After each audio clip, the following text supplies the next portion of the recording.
YouTube. Just remember that I will be playing harmonium and singing. So I don't know if there's anything special you need to do for audio. Yeah, nothing, brother. Everything is okay. Okay, good.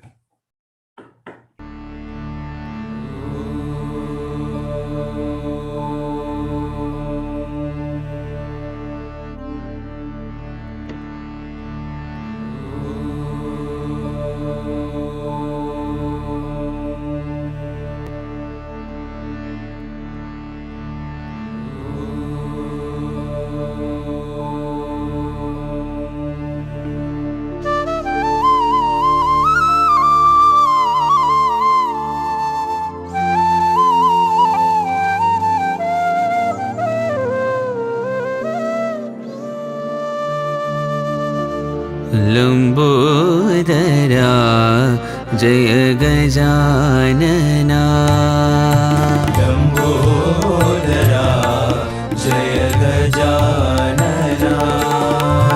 Lambodara जय गजानना लंबोदरा जय गजानना पार्वती परमदया घन पार्वती नंदन परमदया घन पार्वती नंदन परमदया घन पार्वती नंदन परमदया घन लंबोदरा जय Gajanana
My humble pranams, the lotus feet of our dear Bhagawan. Om Shri Sai Ram to you all. Om Shri Sai Ram. I would like to now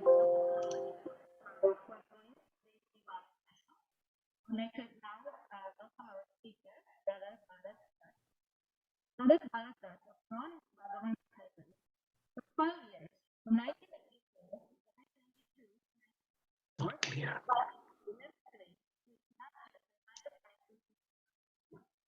Following post-secondary graduation, he worked as faculty and later he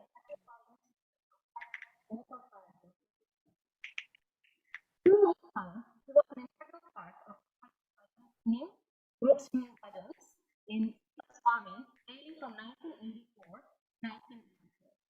Bharat was also part of a number of devotional musical programs performed at Guru Purnima, Mahashivratri, Swami's birthday, and other special occasions. He's played in many recordings and performances, including Rama Kada and Sai Kada, and has been a part of background music for many dramas directed by the Lord. With Swami's blessings, he also had the opportunity to accompany on the harmonium great artists like M.S. Suvalakshmi, Malaysia Vasudevan, Pandit Jaswant, and Pandit Vimsi Joshi. He also accompanied jazz trumpeter Maynard Ferguson on the piano and the accordion. Brother Bharat has great passion for the bhajan genre and the tradition of Western and Hindustani Brahmin devotion.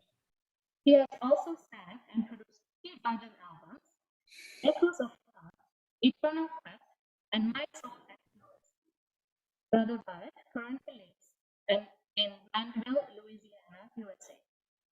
I would like to thank Brother Bharat for joining us today, and Brother Bharat for taking a time today to do this special Diwali special for us. Let us all now enjoy his presentation. Om Shri Sai Ram.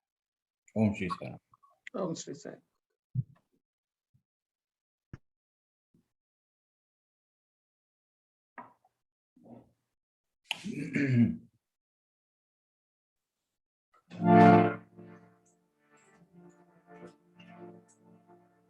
तेरे जैसा कोई दयालु नहीं, तेरे जैसा कोई कृपालु नहीं, दानियों में तू ठहरा महादानी,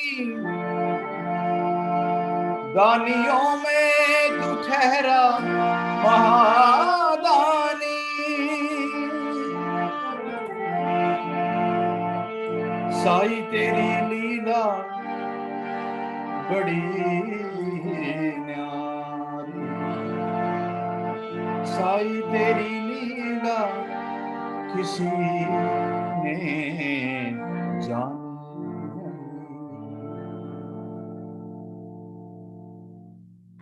Respected elders, ladies and gentlemen, thank you for this opportunity to remember Bhagawan Sri Sathya Sai Baba on the auspicious week of Diwali. There is so much to share, and I don't know where to start. But I want to start, and I always start with a disclaimer. I had the beautiful journey with Bhagawan to Kodaikanal one September, I remember, and Bhagawan decided, we were all 30 students in the bus, in a luxury bus, and Bhagawan was in his red Benz, and he decided to ride with us. And as we were going through these little hamlets of Bandipur forest, the car would slow down, and so would the bus. And people would be lined up on the roads, prostrating to the car and having their hands together. And Bhagawan looked at all of us and looked at the sight and said, "What do you boys learn from that visual?" And we all had different takes. Someone said hilariously, "Bhagawan, they don't know you are with us." They are prostrating to an empty car. And Bhagawan shook his head and said, no, no, no. This is a prime example of why I am a hero and you are all zeros. So let me emphasize and say that everybody who's listening to this talk is far ahead in their spiritual journey than I ever will be. With great humility, what I want to say is all I will do is share my time with Bhagawan, who decided to bless me with his presence, and share my lessons, which I learned and which we all can learn from what I experienced. So I wanted to start with, there's so much we can talk about Bhagawan. One day I was sitting in his room and I asked him this question, Swami, you are teaching so much to us, it's overwhelming. I don't know what I should learn and whether I can learn so much of what you're teaching. And Bhagawan sweetly looked at me. He used to eat pan at that time, took his handkerchief out, wiped his lips, and looked at me and said, Bangaru, there is only one thing you need to learn from me. If you just learn and follow one thing I tell you, everything else will streamline together. And so I want to start this talk with faith and my journey yesterday. If you all did not know, I was flying back from Indiana last night on American Airlines.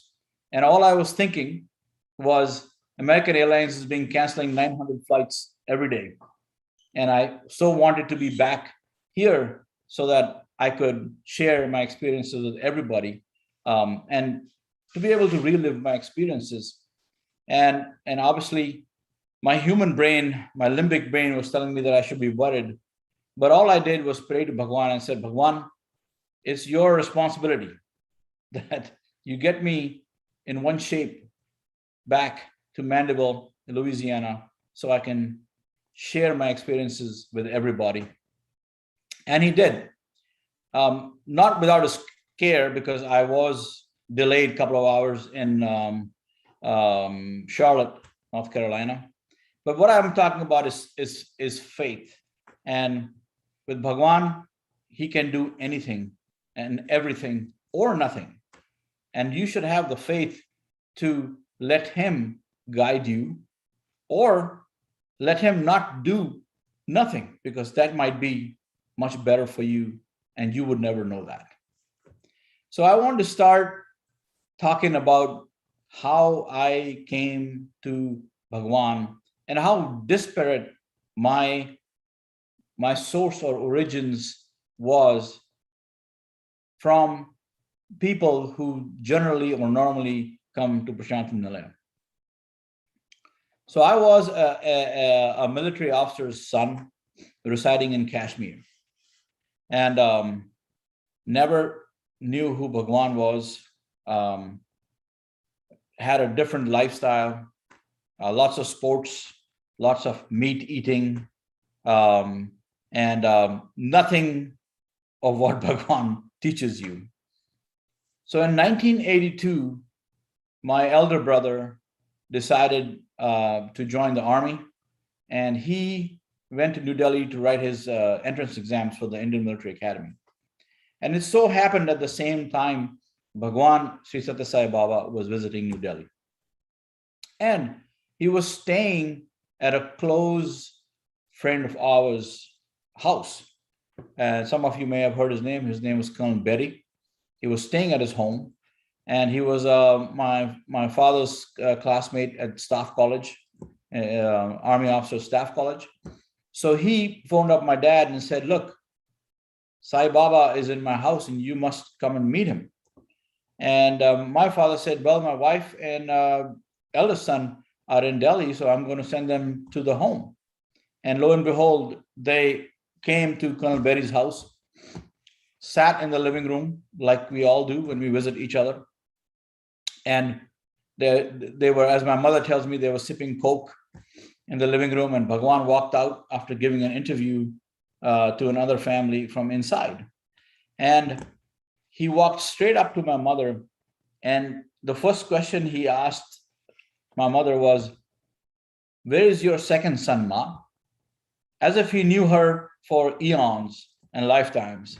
He asked her, "Where is your second son, Ma?" And then before my mother could reply, he said, "Bring both your sons to my college. I will give admission." And my mother was very moved by the very presence of Bhagawan. But before she could even say anything, Bhagawan turned around and walked away rapidly. My mother was so moved by that interaction that she immediately called my father. At those times, there were no cell phones. So she had to go to an STD booth and call my father and say, "Look, you got to come to New Delhi, and we are proceeding by train to Prashanthi Nilayam." And my father said, "Who? What? Where?" But we landed up in Prashanthi Nilayam. My father was in his full uniform, and I was there. And there were sands in Prashanthi Nilayam at that time. And the very first day we sat down, Bhagawan came to my father and me and my brother and beckoned us inside and took us for an interview, which started my journey with Bhagawan. And even as a 15-year-old boy, I was so moved by that interaction with Swami, not knowing what God really looks like. He could be anybody, but I knew that he was a positive force in my life when I first met him.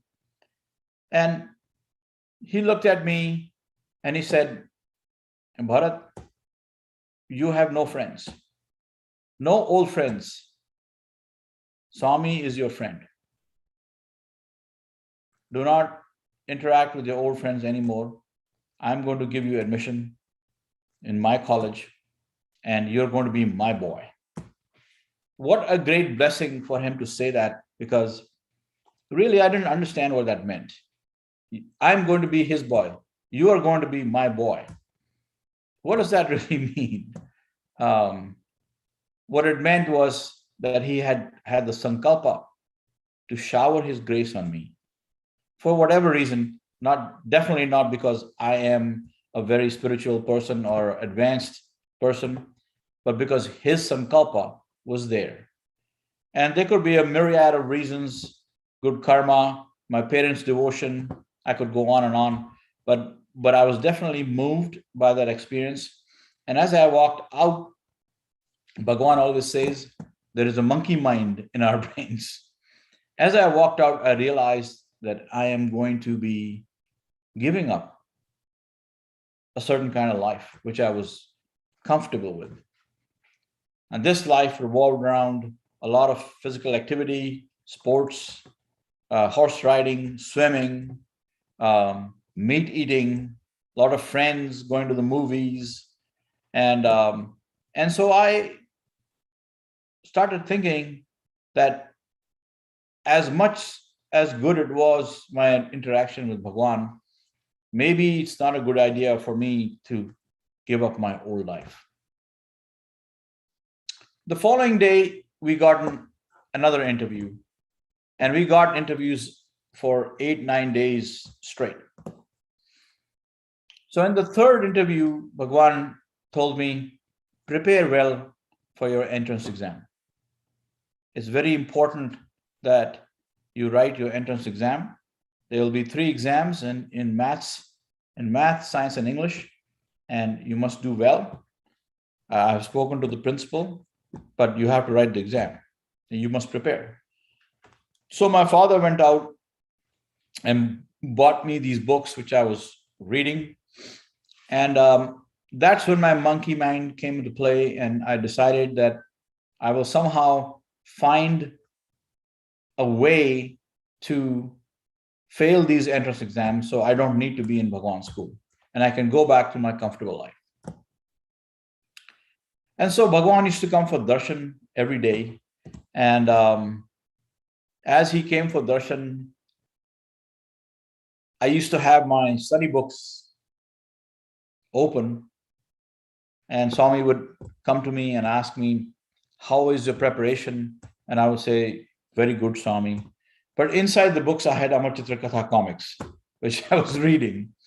And I decided early on that because English was my background, it would be hard to fail in that exam. And I was good at science, so maybe math would be targeted by me, so I could fail that exam and not get into Sri Sathya Sai High School. Lo and behold, came the day of the exam, and in the morning we had our English exam and then the science exam, 2 hours each, and we finished them. And I aced both those exams. I came down thinking that I would settle the matter in the afternoon. And as we sat down for a picnic lunch with my father was visibly nervous. He was an engineer. He was in the Army Corps of Engineers, and he knew that I was weak in math, and he kept asking me, "Are you prepared?" And I said, "Dad, yes, I'm prepared. Don't worry." And after lunch, I ran up the 2 flights of stairs. It was on the C floor or the 3rd floor of the high school. And the moment I walked up those 2 flights of stairs, I saw there was a lot of confusion on that floor. The exam room door was locked. There were a lot of students milling around. And so I asked a couple of them, I said, "Look, what's happening? Why is the exam room not open? And where is the examiner?" And they looked at me and said, "We have no idea. We're just waiting for somebody to show up." And 5 minutes went by, 10 minutes went by, 15 minutes went by. I was itching to get in there and fail my exam so I could go home. And 20 minutes later, Mr. Shivaram Krishna came up, who's the current principal at the high school at that time, was a vice principal. He came up the stairs and said, boys, Swami has sent word that for grade 11, there will be no math exam for the entrance." And the moment I looked at him, I thought that I was beaten by Bhagawan. I was totally beaten. I was so shocked. I looked at him. I couldn't believe what happened. And I went down. I told my father. I was dejected because I knew I had done really well in my other 2 exams. I went home, had some lunch, had a snack, went to sleep, came for evening darshan, and Bhagawan called us for an interview. And as soon as I walked into the interview room door, Bhagawan looked at me and he said, "How was your math exam, Ra?" And I was completely shell-shocked and I couldn't say a word. And we went inside into the inner interview room door, and Bhagawan said, "I am in you, with you, and around you. I am your mother, I am your father, I am your friend. No one comes in between you and me, not even your parents." And my parents were sitting right there. He said the same thing to my brother. And we left the interview room door. And I was very moved, and tears were running down my cheeks. And I really understood that here was a being who was omniscient, who knew everything, wanted to do good in my life in a positive way, and that I was very much devoted to him, whether I like to accept that or not. In the short time I had experienced him, I was very devoted to him. My heart was devoted to him. And I went back and I said, now I'm going to be with Bhagawan all my life. Let me write one final farewell letter to my friend, Mr. Sarabjit Singh. So to let him know that, I'm leaving my city in Kashmir and moving down to the southern India. And so I went to the post office in Sathya Sai Ashram, and I took a blue form, which they called inland letter form, which is a domestic mail.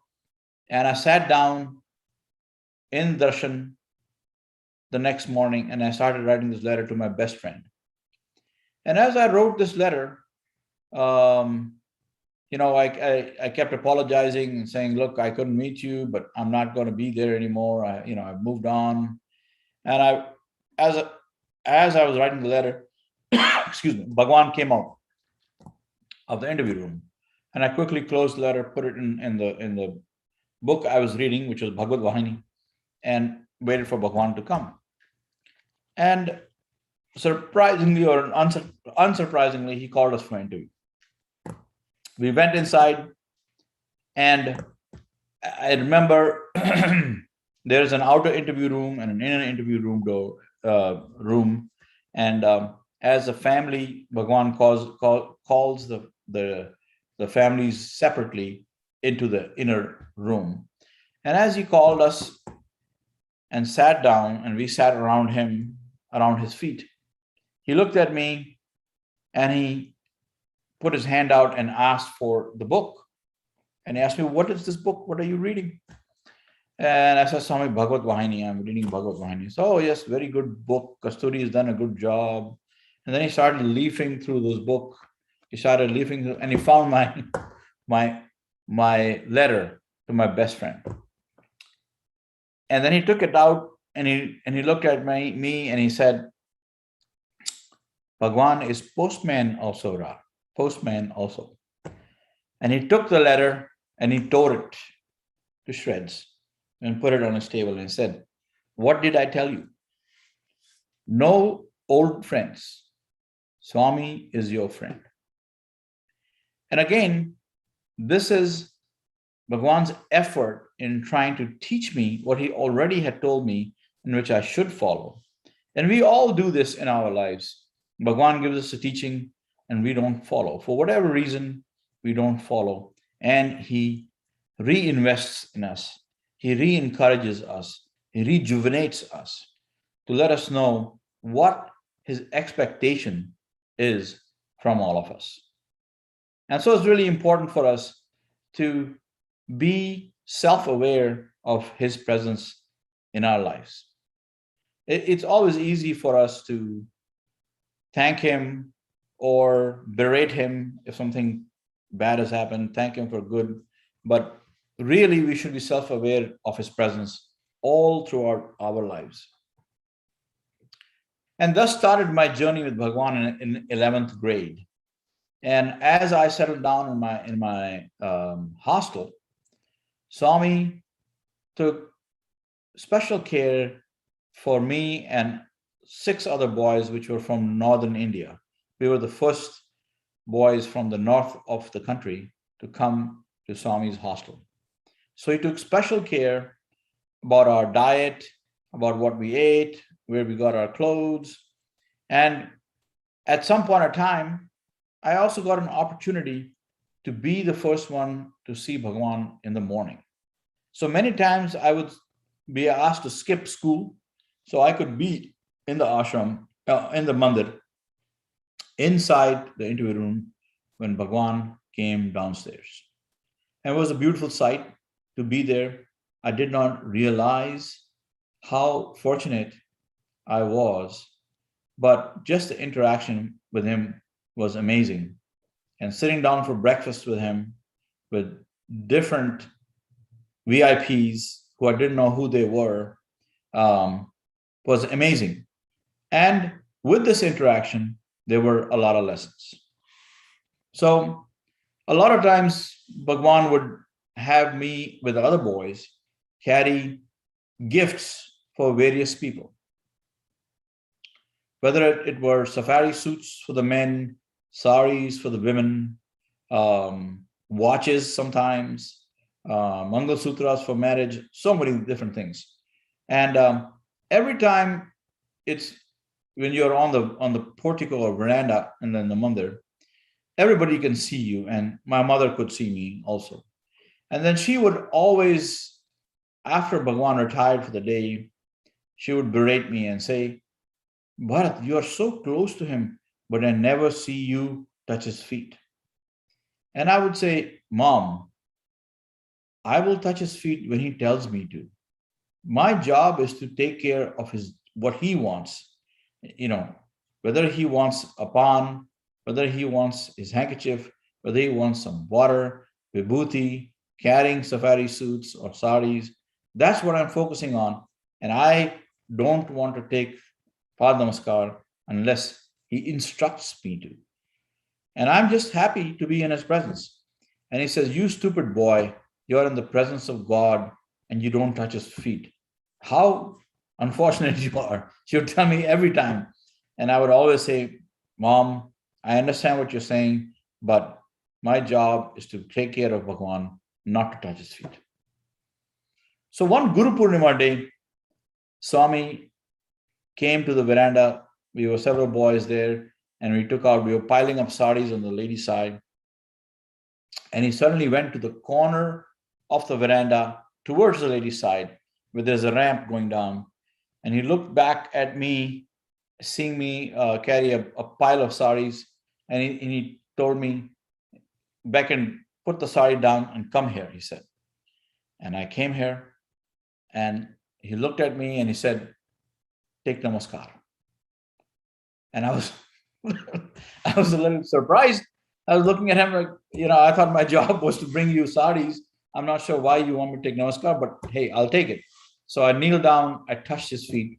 And as I looked up to him, he patted me on my shoulder and he said, Mother Kalera, Mother Kile. And as I got up, I realized that what Bhagawan was doing was make me take namaskar in full view of my mother. So she was satisfied that I was taking namaskar from Bhagawan like she wanted me to. It was her prayer that I got that namaskar. And this is how Bhagawan always listens. The lesson here is he listens to his devotees. You don't need to be in the same room or even the same city or the same continent. But if you pray with pure intent and purity and devotion, Bhagawan will listen to you and he will make it happen. He will make it happen. And today's day, with the pandemic going on for 2 years, there's a lot of negativity which we experience and a lot of depression. But let's not forget that out of almost 8 billion people in this world, we are the fortunate few who are aware of Satya Sai Baba, of his advent as an avatar, of his teachings, of what he taught us in his physical form. And let us not all be afraid. Like Bhagawan says, why fear when I am here? Honestly, we have to believe that. We cannot just say that or sing it in a song. You have to believe it. Why fear when I am here, is what he would say. And that's what we all should believe in. Never fear, because we are Bhagawan's devotees. Nothing which is not supposed to happen will happen to us. And if it does, guess what? He is going to take care of us. There is no one else but he who takes care of us. And that's my next story to you all. Again, about how Bhagawan is. I talked about faith. Now I'm talking about his love. And his love has various forms: maternal love, paternal love, brotherly love. He has everything. And so as I grew up and I was in grade 12, I started playing harmonium for Bhagawan. In undergrad 1, I started singing. And I remember coming early in the bhajan hall one day, and none of the boys was there, but I was there, and Swami came out early for darshan. And he looked at me and he said, Jaldi kyun aaya? In Hindi. I said, why did you come early? And generally in the bhajan hall in Prashanthi, the ladies come much earlier, and the whole hall was filled with ladies on the other side. But on the gents side, there were only a few people, and I was sitting in the front. And Bhagawan walked in from those double doors where his bhajan chair is, looked at me, and he asked me, Jaldi kyun aaya? Why did you come early? And why are you sitting in the front? I said, Swami, my class got over early, so I wanted to come here. And I'm sitting in the front because I'm a bhajan singer, I said. So he looked at me and said, singer, sinner. He looked at me. And as soon as he said that, the entire bhajan hall with the ladies erupted in laughter. And then he said, hey, He waved his finger. Nur Musko. He is part-time sinner, part-time singer. You are full-time sinner.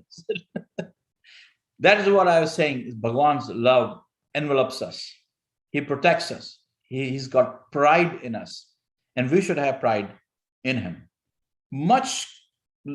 Very quickly later to this event, Bhagawan stopped talking to me. Almost every day I would have some conversation with him for 2 years in a row. And suddenly he gave me the deep freeze. He completely stopped talking to me. And I was devastated. I didn't understand what to do.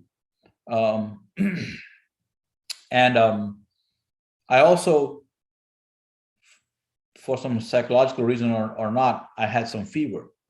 And the physician diagnosed me with flu and asked me not to go for darshan. So I did not go for darshan for a couple of days. On the third day, when the boys came back, they told me, Bharat, you know what happened? I said, no, I don't know what happened. Your parents came and Swami called your parents and your brother for interview. I said, oh my God, that's really not good. And then my brother came and told me what happened. Swami created a locket for him. And so I was very sad and devastated. And so I went to our doctor and I said, sir, I would like to go for darshan tomorrow. And he said, no, you are still infectious. You have to be in the ward. You cannot go for darshan. So I was resigned to my fate and I stayed back to the hostel. And the boys came back the next day, told me the same thing. Bharat, do you know what happened? I said, no. Your parents and your brother were called for interview. So now I was really, really upset. So I went to my warden and I said, Warden, sir, Swami is giving interviews to my family. I need to be there. And the warden said, look, boy, I cannot give you permission. The physician has to. So I went to the physician. He said, no. The next day, all the boys came back and told me the same thing happened. Third day in a row, my family got interviewed and I was not there. So then I decided that I must break the rules here. I love Swami. I want to be in that room with Bhagawan. I must go.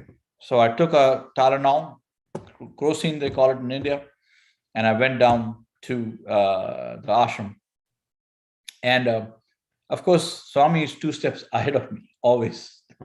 That's why he's omniscient and omnipotent. He had come early. He had called my parents and my brother in the interview room door early.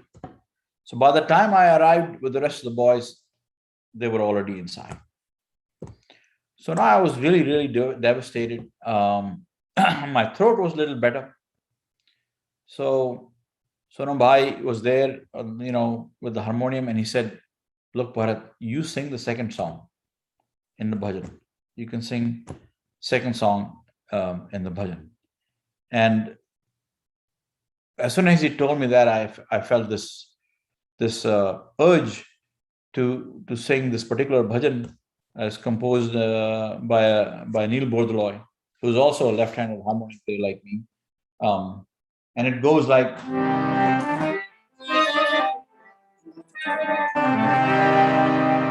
Sai Govinda, Sai Gopala, Tere bina Sai sab hai andhera, Tere bina Sai sab hai andhera, Sai Govinda, Sai Gopala, de do mujhe Sai sharan tumhari. Take me in your sharan, Lord. I was really, really emotional and crying at the same time. The next line goes, Dijo mere Prabhu darsha tumhari. Please give me a darshan.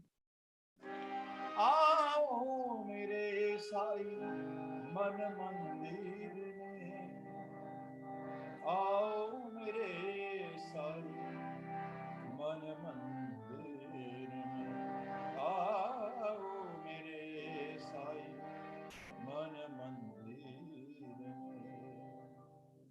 Come and show me, show yourself to me, show yourself in my mind, in my brain, in my intellect, in my everything. And as I finished this bhajan, lo and behold, my brother was standing in front of the bhajan group. The door of the interview room door was open. And as I was passing the harmonium to Dhanam Bhai, everyone was patting me on my shoulder and saying, get up, get up, get up, go. And I realized that my brother was actually calling me. What everyone needs to understand is when Swami calls a bunch of families for interview room, into the interview room, the door closes, it never opens until the interviews end. This was a unique moment where in the middle of the interview, the door was open and my brother was calling me. So I immediately rushed, got up, went into the interview room, and the door closed. And Bhagawan ignored me as usual. He did not look at me, talk to me at all.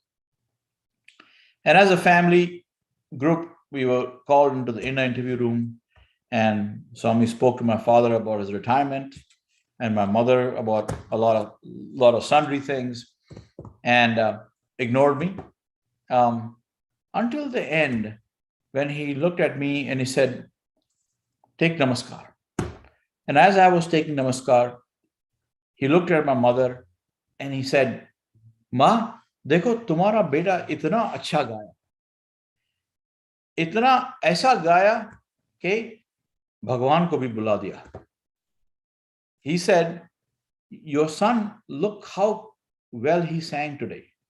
He sang so well that he pulled God to him. And then he explained, and please understand, this has got nothing to do with my caliber as a singer. It has nothing to do with that. It has got to do with the beautiful devotional feeling which we can have for Bhagawan when we sing his bhajans. Bhaja and jana. If I sing alone in my home, it's not bhajan. If there are people listening to me, bhaja and jana, that makes it bhajan, which is the energy of all of us, our devotions together, reaching the peak of the Lord. And he looked at me and he said, Bangaru, my intention was not that you be in this interview room today. Now, here, I did not want you to be here. But you sang with so much love and devotion, and you called Bhagawan. You called Bhagawan and you were irresistible. I could not resist you being in this room. The lesson from that, ladies and gentlemen, is that we can all call Bhagawan with that intent, with that feeling, with that emotion, with that devotion, if we focus on him when we sing bhajans, as a lead singer or as a follower. And if we do that, he will be there. There is no doubt he will be there. And he is there when we sing to him, whether we are sitting at York, Scarborough, Mississauga, Toronto, it doesn't matter. He is there. And we have to connect with him. Once we connect with him, he will be there. He has no other choice but to be there with you. So I really wanted to share this experience, and it taught me a lot about our Lord and about Bhagawan and all the lessons he shared with me on a not necessarily a cerebral, but a simple level. Bhagawan had this knack of always connecting with individuals at the level they needed to be connected to. And he was always super intense in his teachings. But to attract people like me who are 15 years old, have a short attention span. He was very humorous. He would always tell us spirituality is fun. He would crack a lot of jokes. He would tell us different stories. He would keep us mesmerized. And at the end of the story, there was a moral of what we were learning from that story. And I will tell you, when I was 16, still trying to adapt myself to the conditions, the heat of South India, the heat of the food in South India, and all these different times. I remember we were going for breakfast, and I saw that the warden was running across the hostel patio, quadrangle in the middle, and he came to us and said, "You boys have to quickly go to the mandir because Swami has asked for you." 6 North Indian boys, we ran up to the mandir, and Bhagawan was talking to the VIPs, and he looked at all of us and he said, "Kab aaya?" When did you come? He knew when we came. It was conversation for him. And then he started asking each one of us our names and the meaning behind our names. And so when my turn came, he looked at me and he said, "What is your name?" And I knew he knew my name, but I said, "Swami, my name is Bharat." "What does that mean?" He looked at me and asked me. I said, "Swami, Rama's brother?" He said, "Yeah, I know Rama's brother, but what does that mean? What does your name Bharat mean?" I was at a loss. No one had explained that to me. And the next answer was, "Swami, Dushyant's son." He said, "You're just quoting me these historical figures. I don't want to learn history from you. I want to know what is the meaning of your name." And I said, "Swami, I don't know. You explain to me what is the meaning of my name." And he said, "Yes, I will." And he looked at the VIP. He says, "You know what the word Bharat means? It means Bhava, Raga, and Tala. All 3 mixed together is Bharata." And then he said very evocatively, this boy's mother did not tell him the meaning of his name, but Saima is here to tell him. And there's a lesson in it for all of us. Saima is here to tell us. Are we listening? That is the self-awareness we should have. Are we listening to Bhagawan? Are we listening to what he says? And are we making that effort? Because he says, "You take 1 step towards me, and I will take 1,000 steps towards you." After this conversation, Swami took us inside and started speaking to us about bliss. And going back to my bhajan story, he was looking at us and saying, "Look, all you boys can be in the state of bliss. When you sing bhajan for Bhagawan, I see that you are in the bliss. Maybe it's 20 seconds, 2 minutes, 3 minutes, but you are in bliss. The difference between you and me is I am in eternal bliss. If you can reach that stage, then you will also be in eternal bliss." And that is what Bhagawan was trying to teach us. And then, as I was telling you, he likes to be funny. He suddenly stopped and he looked at all of us suddenly and he said, "Weren't you all going for breakfast?" And I was the furthest away in the room and I nodded my head because I was hungry. I said, "Yes, Swami, we were going for breakfast." So, "Oh, you didn't eat your breakfast?" And then he started rotating his hand and grabbing his napkin from his left hand and rotating his right hand. And then he put his napkin in the bottom and he rotated his hand. This big Tirupati laddu came out of his hand. You could see the ghee dripping from the laddu. And Swami looked at us and said, "Now it's time to eat." and he started breaking those pieces of the laddu. And I was at the back of the room, and I realized I might not get a piece because I was I was the furthest away. And even if I was, it's going to be a piece of laddu. I mean, that's not going to satisfy my hunger. This is how we human beings think. And as Bhagawan kept breaking the pieces, he started throwing it to each one of us. He dropped it into the laps of the two boys who were doing Pad Seva for him, and then started throwing it to the other boys. And as it landed on my hand, as I caught the piece of Tirupati Laddu, I realized that that piece had become a whole Tirupati Laddu. Each one of us, as I looked around the room, that piece had become the whole Tirupati Laddu. Peanuts for Bhagawan. Astounding for us. And of course, we were all so shocked. And he was telling us in Telugu, Tinura, eat. But we couldn't eat. We could not eat because we were so blown away by that experience. Finally, he had to get up and he walked inside into the kitchen so that we could eat that laddu. And yes, one of us asked him, Swami, can we preserve this laddu? And he said, no, I gave it to you to eat. Eat the laddu. And this is where Bhagawan is not only divine, he is also human. He cares for us. He cared that we were hungry. And he blessed us with a laddu. And that is for all of us.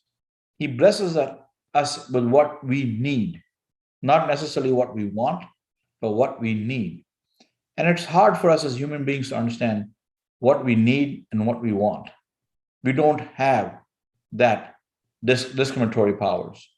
And that's why I say we back that up with our faith in Bhagawan. Faith that he takes care of what we need, not necessarily what we want, what we need. Sometimes he gives us what we want, if it is good for us. And that's what we have to remember always when we think of Swami and what he teaches us. And so I got into music, singing bhajans, and people would ask me, today when I'm here in the States or in Canada, people ask me, what has bhajan given you? You're so fortunate that you can sing bhajans. You take us to Prashanthi Nilayam. And I tell them, this was Swami's blessing on me. It is the bridge across time. As you listen to those albums of Bridge Across Time, it is a bridge across time for me. It is his blessing and his sankalpa, because he knew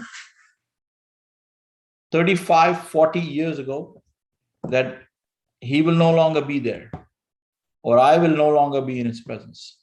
And what do I need as an anchor to the Lord? And that was bhajan. He gave me that anchor so I could stick to him, grab him by both hands. And I can do that anywhere in the world. When I sit down with my harmonium and sing a bhajan, it's my anchor. It's my connection with the Lord. And I think it's a connection for all of us here, that we can connect with the Lord through bhajan, whether we are singing lead or we are following or we are listening. That's what connects us to Bhagawan.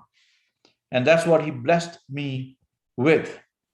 Because if he hadn't, I wouldn't have that today, here, so many thousands of miles away from a country which still doesn't have its physical presence, no longer has its physical presence.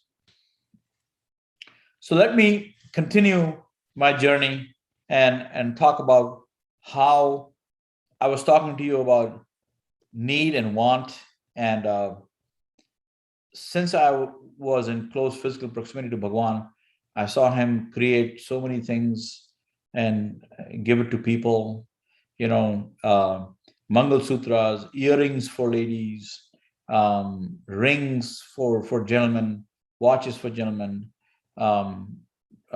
diamonds, stones. So in my innermost heart, I had this desire that Swami give me a watch. And when I was a little child, Swami called us for interview. I remember him asking my mother, asking me first, what do you want? And I would say, Swami, I want a watch. And then he would hit me on my cheek and says, watch? Why are you asking for a watch when I am a Kalpataru? I can give you everything and you're just asking me for a watch? And then he would look at my mother and ask my mother, what do you want, Mom? And she would say, Swami, I want you. And then he would look at me and say, that is the right answer. That is the right answer. And then he would turn around and he would create something for some member of my family. My father got a ring, my mother got earrings, my brother got a locket. A couple of months later, my brother got a watch. But the ingrained story here is every time this creation happened, Bhagawan asked me, what do you want? And I asked for a watch. And I didn't get a watch. So I decided to change tack. And the next time he called us for interview, he asked me, what do you want? I said, Swami, I want you. And as I said, Bhagawan is omnipresent, he's omniscient, and he's omnipotent. And he recognizes when something, it's not necessarily a lie, but when something is said which is not sincere. And he looked at me and he said, Dona pota, which means he buffalo, I think in Telugu, says, you don't really want me, you want to watch. And he looked at my mother and he asked, what do you want, Ma? And she said, Swami, I want you. And he created a ring for her. Many years later, I had forgotten all these conversations with Swami. As I told you, Bhagawan, after 2-3 years, stopped speaking with me as regularly as he used to. And I was very pained. And one day, in the very back of the mandir, where the garages and Swami's cars are kept, I was late for bhajan. And the arti was going on, and I was sitting in front of in the garage with my eyes closed and praying to Bhagawan. And in my innermost thoughts came up to me that, Bhagawan, it doesn't matter whether you speak to me or not. I will always love you. I am devoted to you. And there is no function or condition which was going to change that. And as I was thinking, my eyes opened up and I suddenly looked and Swami was standing on the ramp of the mandir, which again rarely ever happens. When Swami's arti is done, he moves into the interview room and he's done. So as we looked and saw, I saw Swami was beckoning and calling me. And as I ran, I looked at Swami and he looked at me and he said, take namaskar. He created vibhuti for me. He was speaking to me after more than a year. He created vibhuti for me. He put it on my forehead, gave it in my hand. And he says, tomorrow don't go to college. Come to the mandir in the morning. When is your parents coming? I said, Swami, I don't know. So they are coming tomorrow. Don't go to college. Come to the mandir. And I came to the mandir. Bring your brother, he said. I came to the mandir. We got an interview. And in that interview, years down the road, Bhagawan created a watch for me. And when he gave me the watch, he said, I was surprised because I was not expecting it. And he gave me the watch, tied it in my hand, and he said, watch your words, actions, thoughts, character, and heart. Because again, it's not the watch, it's the lesson behind the watch. Watch your words, your actions, your thoughts, your character, and your heart. What a beautiful and simple lesson Bhagawan taught me and all of us. while creating a watch. And this was his modus operandi. Every little gesture, walk, talk, movement, there was a lesson behind it. It is up to us to be receptive to that lesson and listen to what he is trying to convey to us. Because if we do that, we are a better person for it. And moving on, how much time do I have, Sridhar? Am I already done or? No. You have still another half an hour to go. Oh, okay. 6:30 we are doing. Okay, good. So moving on, I can narrate a few other experiences with Bhagawan, which taught me so much. It taught me that Bhagawan knows a lot about us, knows a lot about the world, a lot more than we know. And it's not always what we learn is in his presence, but what we learn not in his presence. Many years down the road, I was in Canada, and I had injured my back in the gym, and was seeking chiropractor. And I found this gentleman, and I was living in Newmarket, Ontario at that time, and I found this gentleman. I went to him. I had an appointment. He assessed me and he gave me an adjustment. I felt much better. And as he was adjusting me, I had Swami's locket on my neck, and he noticed Swami's locket, and I'm this guy is white Caucasian, 45 years old, and he looks at my locket and he says, "Sai Baba," and I was astonished. I said, "Hey, you know Sai Baba?" He says, "Yes, I know Sai Baba. When I was a child, my father used to take me to Dr. Singh's house for bhajans, and I used to love them. I never understood a word, but I loved those bhajans." And this is what we all forget.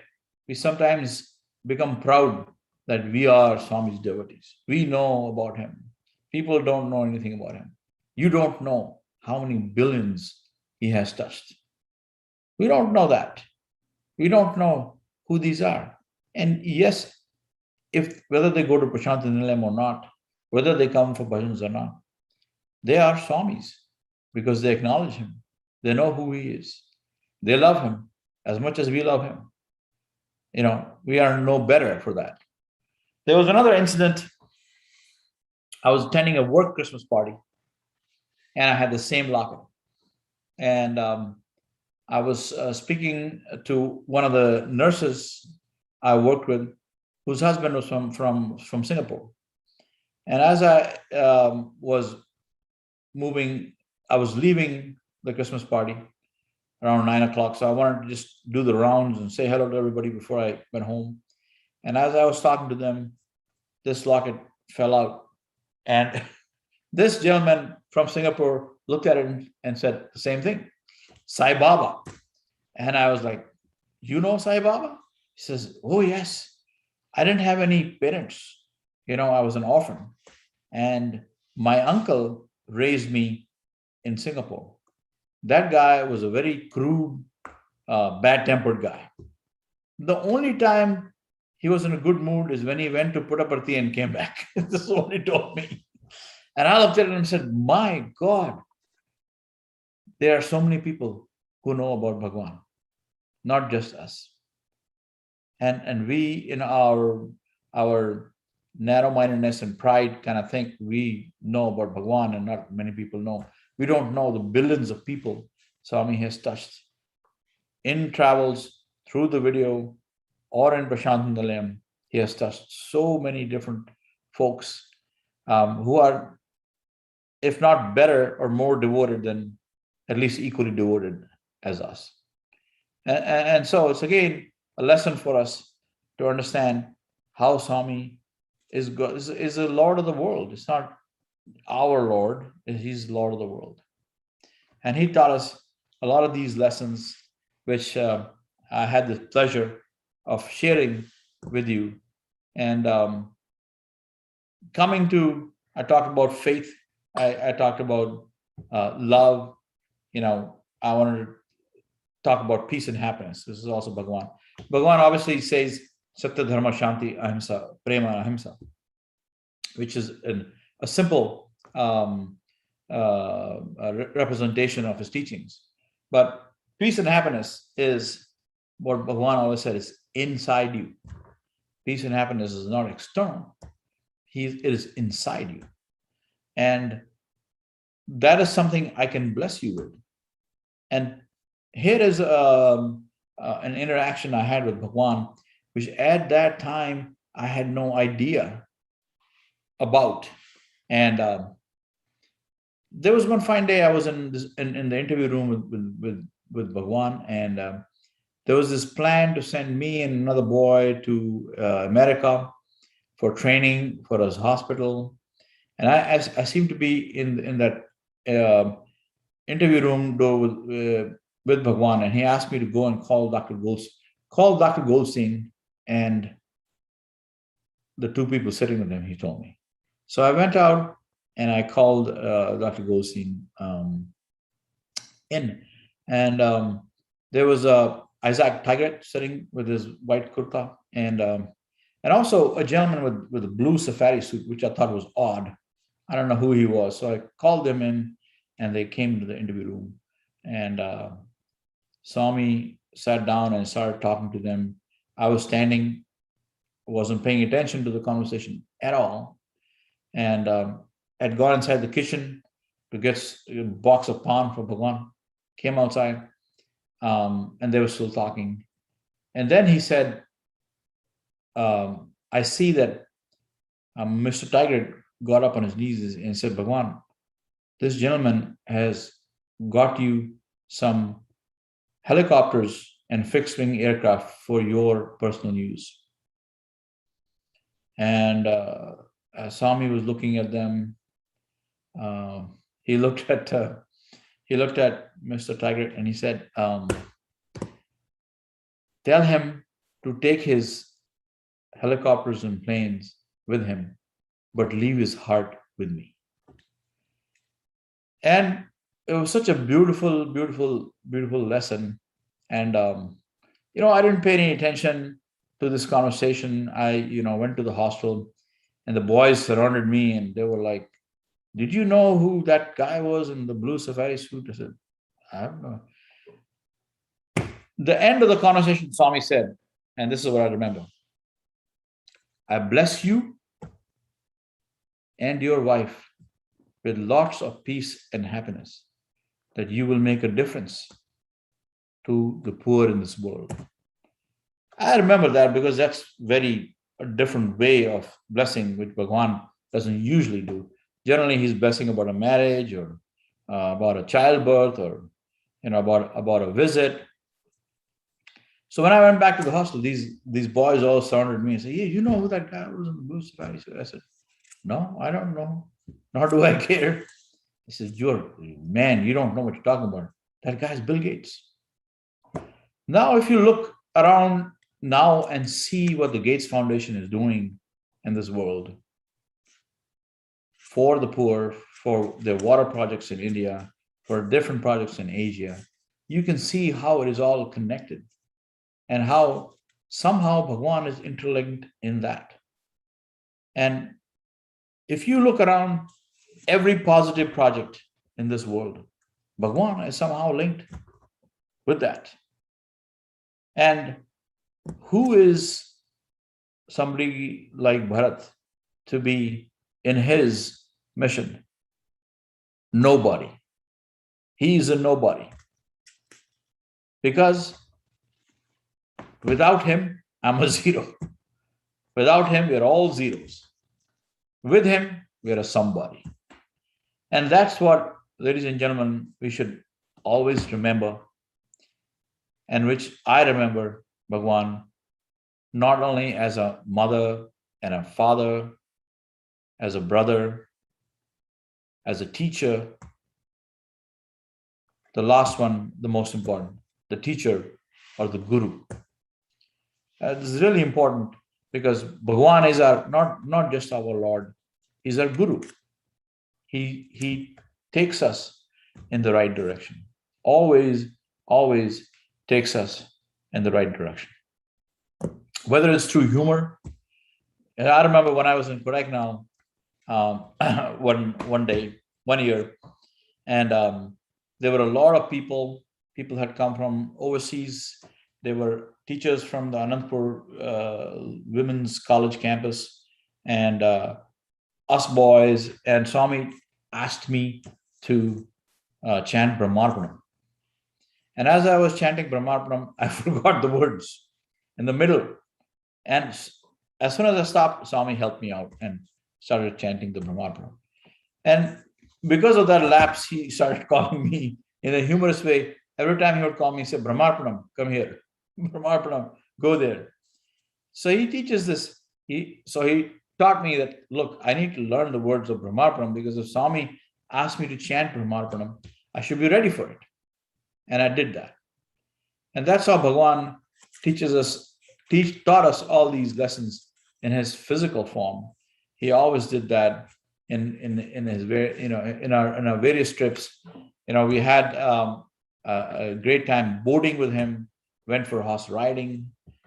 He gave us money, and I have the story about money. He gave us as we finished up our trip in Udi and Kodaikanal, Swami gave us some cash and said, you're going for holidays, spend this cash wisely.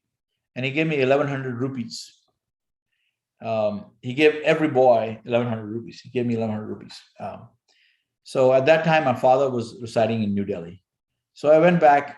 Most holidays I would not go back home. I would be with Swami, whether it was in Vrindavan or Uti or Kodaikanal. But this particular year, about 1986 or 5, I can't remember clearly, I went to Delhi.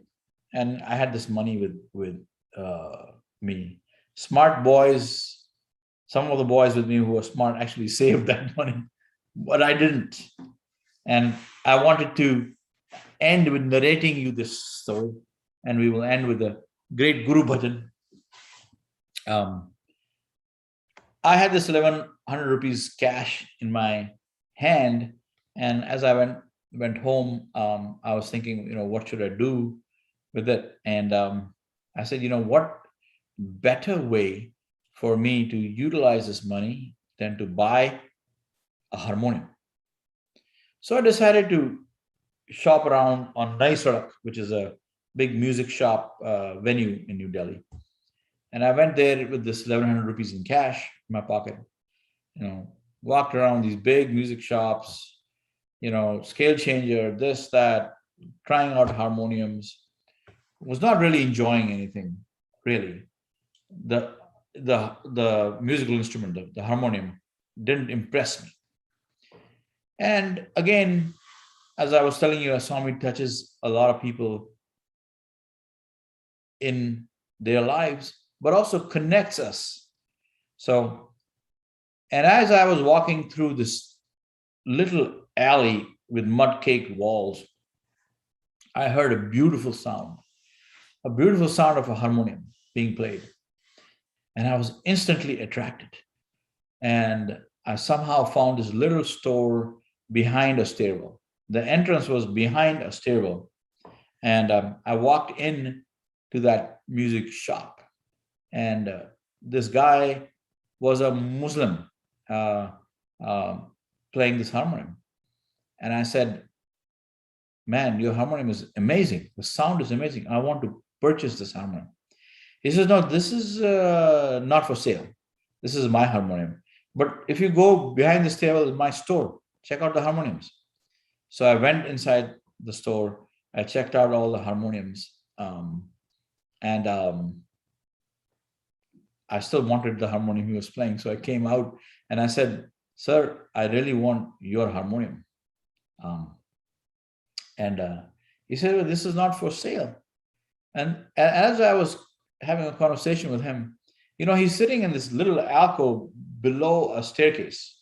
There's hardly any place for a man to sit with a harmonium. But behind on the wall, they were pasted some pictures, and there was a picture of Swami. And I saw the picture and I said, "You know Sai Baba?" He said, "Yes, I know Sai Baba. I know Sai Baba." And he says, "What do you do?" He said. I said, "I'm a student." "Where are you a student?" I said, "I'm a student with Sai Baba." He said, "Harmonium bajate ho? Do you play harmonium?" He said, "Do you play harmonium?" I said, "Yes, I do play harmonium." "Show me," he said. So I took his harmonium and I played something for him. I played a bhajan. And he looked at me and he says, "Maza aa gaya." Very good.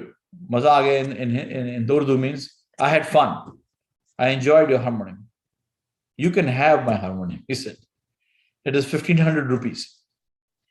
So I took out my cash and said, "Look, man, I'm a student. I have 1,100 rupees. That's all I have." He says, 1,100 rupees is enough. Your hands deserve this harmonium. And he gave me the harmonium. And I still have, this is the harmonium I'm playing when I'm singing today. I still have it. 35 years later, I still have this harmonium with me. And I wanted to end with Swami used to come to the hostel at that when I was living there. And one of his visits, he came to my room and he saw this harmonium. And he looked at me and says, "Swami ka blessing." Created vibhuti for me, sprinkled it on me and the harmonium. He says, "Swami ka blessing." That's all he had to say. And I realized that this was a blessing. The harmonium was a blessing to me. The cash was a blessing to me. The cash generated the harmonium. The harmonium generated the bhajans, which are still going on. And I wanted to end with this positive story and Bhagawan's blessing on us all. And let's all remember him. Let's not get fazed by this pandemic scenario.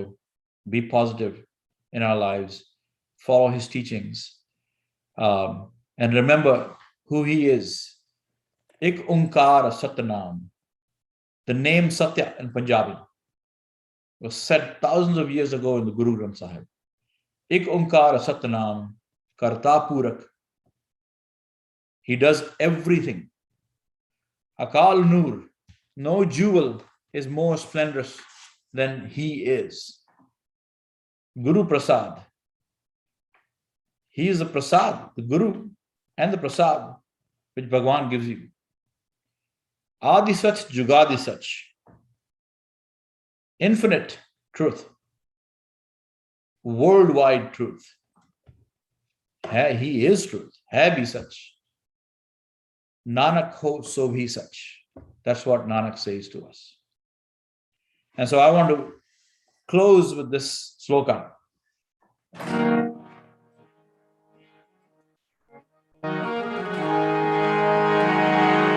Ek Onkar Satnam Karta Purak Nirpar Nirvay Akal Nur Ajani Se Bhang Guru Prasad Jap Adi Sach Jugadi Sach Hai bhi Sach Nanak ho so ho bhi Sach Guru meri puja Guru Govinda Guru mera para Brahma Guru Bhagavanta Guru meri puja Guru Govinda Guru mera para Brahma Guru Bhagavanta Guru meri puja Guru Govinda Guru mera Dev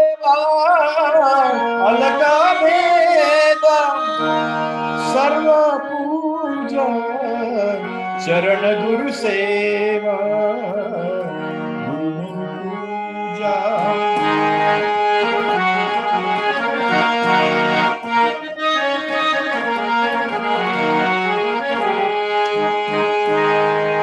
गुरु मेरा ध्यान गुरु हृदय ध्यान गुरु गोपाल गुरक भगवान गुरु मेरी पूजा गुरु गोविंद गुरु मेरा पार ब्रह्म गुरु भगवंत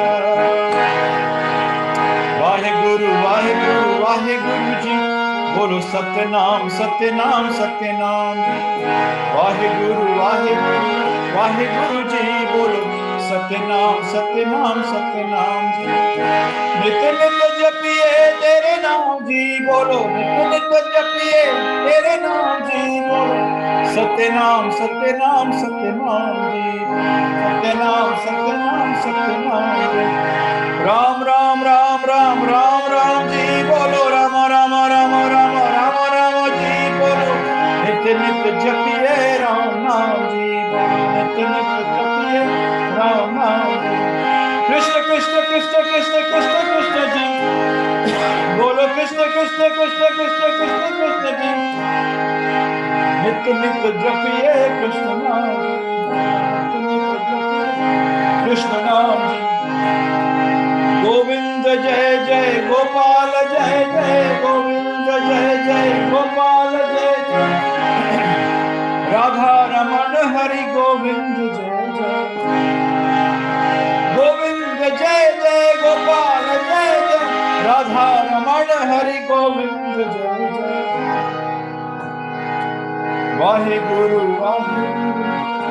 वाहे गुरु जी बोलो Satyanam Satyanam Satyanam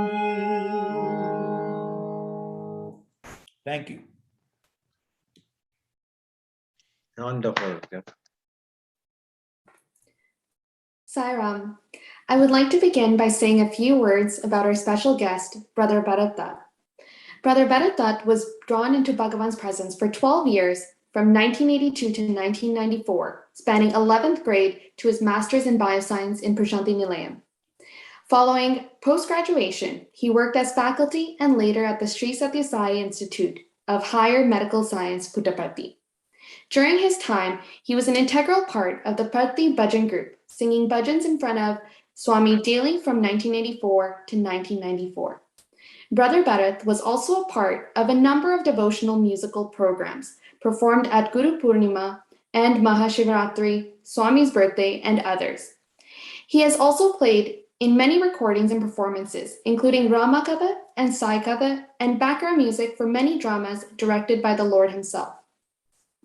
With Swami's blessing, he also had the opportunity to accompany on the harmonium great artists like M.S. Subbalakshmi, P. Shushila, P. Leela, Malaysia Vasudevan, Pandit Jasraj, and Pandit Bhimsen Joshi. He also accompanied the jazz trumpeter Maynard Ferguson on the piano and the accordion. Brother Bharat has a great passion for the bhajan genre and the fusion of Western and Hindustani to augment devotion. He has also sang and produced 3 bhajan albums, Echoes of the Past, Eternal Quest, and My Soul at Your Lotus Feet. Brother Bharat currently resides in Mandeville, Louisiana, US. On behalf of everyone watching, we would like to say thank you for sharing your key moments and experiences with your journey with our beloved Bhagawan. You graciously shared valuable lessons through stories and bhajans, and that we will all surely take with us on our journey with Swami too. And for everyone who has joined us tonight, we want to say thank you for joining the Diwali celebrations. Sairam. Thank you. Thank you.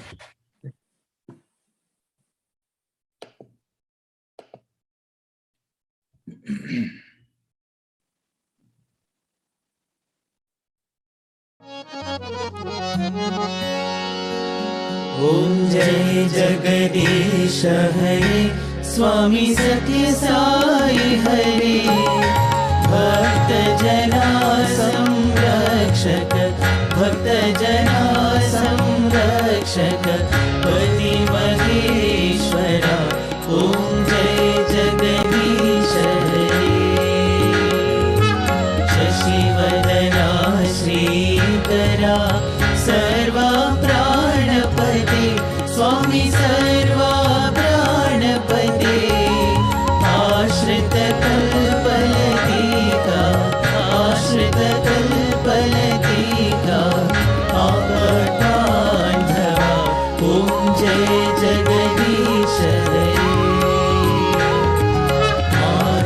పితా గురుదైవము మరి అంతయు నీవే స్వామి మరి అంతయు నీవే నాద బ్రహ్మ జగన్నాథ నాద బ్రహ్మ జగన్నాథ నాగేంద్రాశయన ఓం జయ జగదీశ హరే ओंकार रूप ओजस्वी हो साई महादेवा सत्य साई महादेवा मंगल आरती अंधुको मंगल आरती अंधुको मंगल गिरिधारी ओम जय जगदीश हरे नारायण नारायण ओम सत्य नारायण नारायण नारायण ओम नारायण नारायण ओम सत्य नारायण नारायण ओम सत्य नारायण नारायण ओम जय सद्गुरुदेवा नारायण नारायण ओम सत्य नारायण नारायण नारायण ओम नारायण नारायण ओम सत्य नारायण नारायण ओम सत्य नारायण नारायण ओम जय सद्गुरुदेवा नारायण नारायण ओम सत्य नारायण नारायण नारायण ओम नारायण नारायण ओम सत्य नारायण नारायण ओम सत्य नारायण नारायण ओम जय सद्गुरुदेवा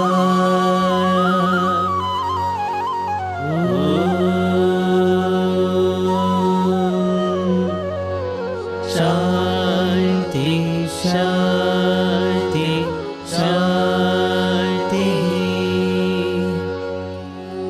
समस्त लोकाः सुखिनो भवन्तु समस्त लोकाः सुखिनो भवन्तु समस्त लोकाः सुखिनो भवन्तु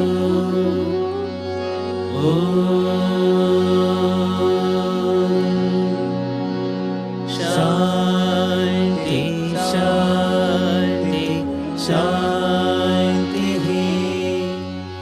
जय बोलो भगवान श्री सत्य साई बाबा जी की जय।